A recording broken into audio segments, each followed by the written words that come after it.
안녕하세요, 여러분. 한국 스포츠에 오신 것을 환영합니다. 도로공사가 말도 안 되는 속도로 V리그를 집어삼키고 있습니다. 개막전에서 패했던 팀이 맞나 싶을 정도로 현재는 7연승을 달리며 리그 선두에 올라 있죠.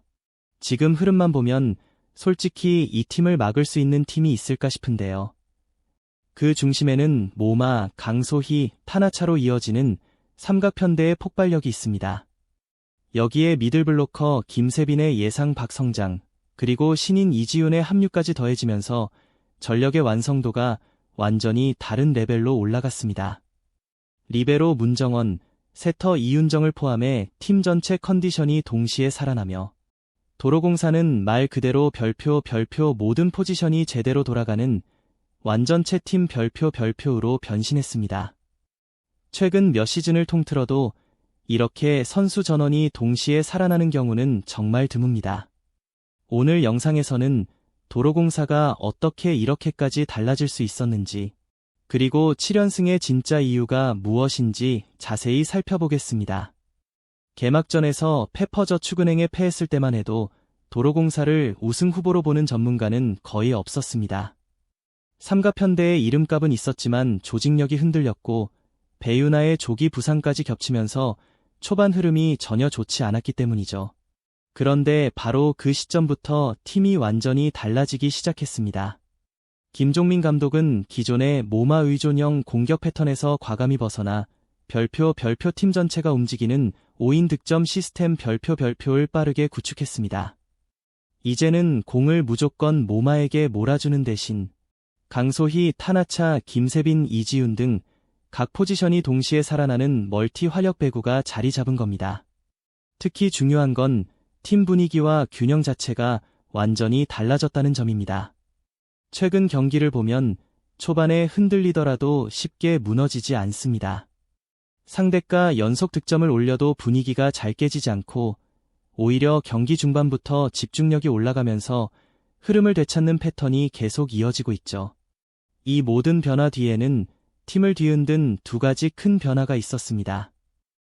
첫 번째 변화는 문정원의 리베로 전환입니다. 이 선택 하나로 팀 전체의 안정감이 확 올라갔습니다. 수비와 리시브 모두 상위권을 유지하면서 후위 라인이 단단해졌고 그만큼 세터가 선택할 수 있는 옵션도 훨씬 넓어졌죠. 두 번째는 세터 경쟁 시스템이 본격적으로 가동되기 시작했다는 점입니다. 최근 이윤정이 안정적인 토스를 보여주며 공격수들과 호흡이 완벽하게 맞아가기 시작했고 그 과정에서 김다은의 불안감도 자연스럽게 줄어들었습니다. 이 효과가 누적되면서 도로공사는 개막 후 불과 1-2주 만에 팀 조직력이 눈에 띄게 살아났고 현재는 공격 수비 세터 미들까지 모든 라인이 균형을 갖춘 말 그대로 별표 진짜 우승 전력 별표로 올라섰습니다. 그리고 도로공사가 이렇게 초반을 지배하게 된 핵심에는 역시나 삼각편대의 완성도가 자리 잡고 있습니다. 우선 모마는 현재 득점 2위에 오르며 여전히 리그 정상급 화력을 과시하고 있습니다.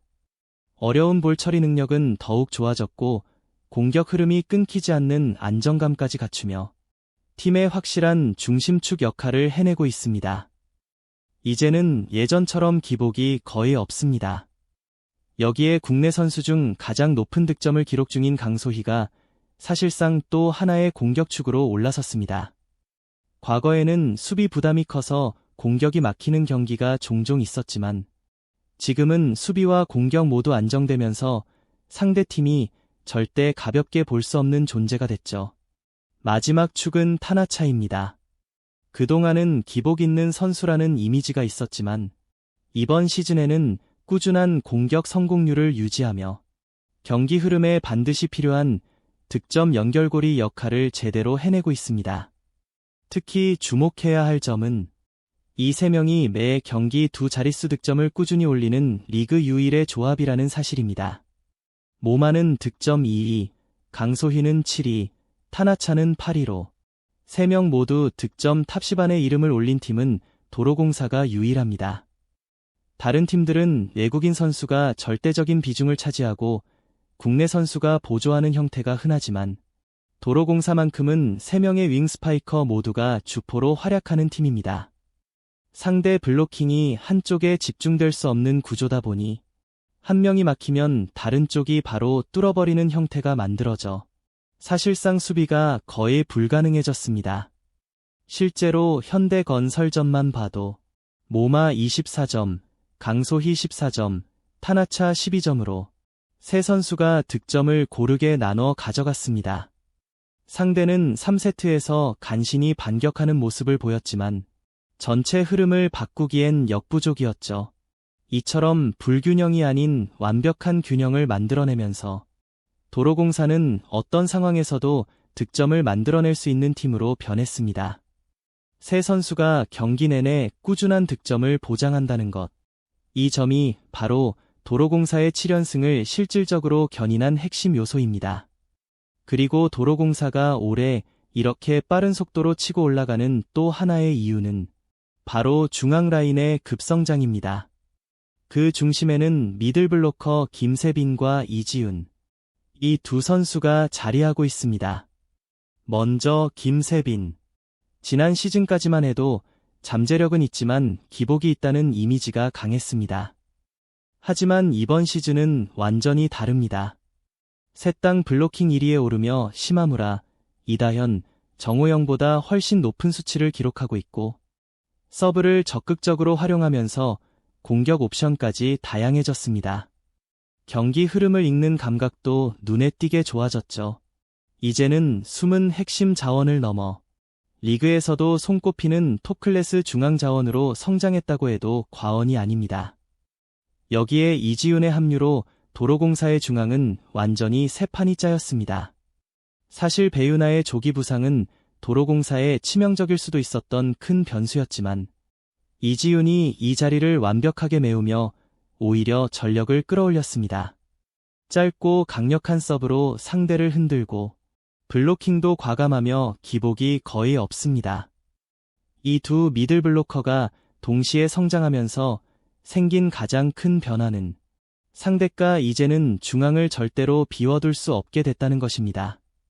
중앙을 비우면 김세빈이 움직이는 속공으로 바로 찔러넣고 중앙을 의식하면 곧바로 그 순간 이지훈의 킥오택과 블로킹이 바로 튀어나오기 때문이죠.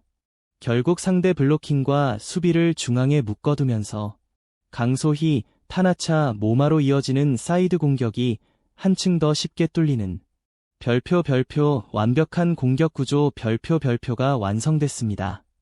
도로공사가 이렇게 흔들림 없이 달릴 수 있었던 또 한 가지 이유는 공격 삼각편대와 중앙 라인뿐 아니라 세터 이윤정에 대한 재평가가 반드시 포함돼야 합니다. 다시 기회를 잡자마자 특유의 안정적인 토스로 팀에 숨을 불어넣었고 그 흐름이 도로공사의 연승을 다시 이어붙였습니다. 이윤정은 이제 단순히 복귀한 세터가 아니라 도로공사 퍼즐을 완성시키는 핵심 조각이라고 해도 과언이 아닙니다. 그리고 도로공사의 수비를 완전히 완성시키는 선수, 바로 리베로 문정원입니다. 문정원은 더 이상 단순한 수비형 리베로가 아니라 팀 전체를 움직이는 중심축입니다. 리시브 1위, 디그 3위, 종합수비 2위. 이 기록들은 단순히 수비가 잘 된다는 뜻을 넘어 도로공사에서 첫 단추를 끼우는 사람이 누구인지 명확하게 보여줍니다. 리시브 라인이 흔들리지 않으니 세터가 편안하게 볼을 올릴 수 있고 세터가 여유가 생기니 삼각편대가 자연스럽게 득점합니다. 이것이 바로 상위권 팀이 갖춰야 할 조건이죠. 도로공사는 이제 진짜 우승 후보임을 스스로 증명하고 있습니다. 좋은 선수들이 많아서가 아니라 삼각편대의 꾸준함, 중앙 라인의 폭발적 성장, 리베로 문정원의 안정감, 그리고 무엇보다 세터 이윤정의 매끄러운 조율까지 더해지며 팀 전체가 정교한 톱니바퀴처럼 완벽하게 돌아가고 있기 때문입니다. 시즌 초반 불안 요소였던 세터 포지션마저 완전히 안정되면서 도로공사는 이제 어떤 팀도 쉽게 흔들 수 없는 완전체 팀으로 변모했습니다. 이제 남은 질문은 단 하나입니다. 과연 누가 이 팀을 막을 수 있을까? 도로공사는 더 이상 우승 후보가 아니라 명백한 우승 1순위, 그리고 올 시즌 진정한 별표 고속도로 집의 별표를 시작하려 하고 있습니다. 이건 시작일 뿐이에요. 구독 버튼을 눌러주시고 함께 멋진 작품을 만들어 봐요. 다음 편에서 만나요.